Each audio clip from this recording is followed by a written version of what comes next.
és ott jön egy fura fiatalember is, aki bekíséri a második helyezettet, aki nem más.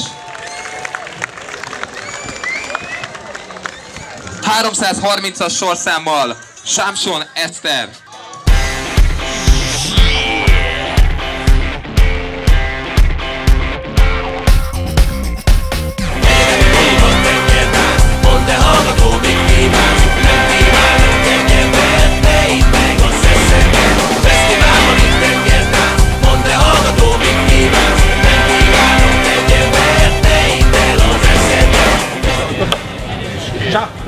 Gyerekek, feladom!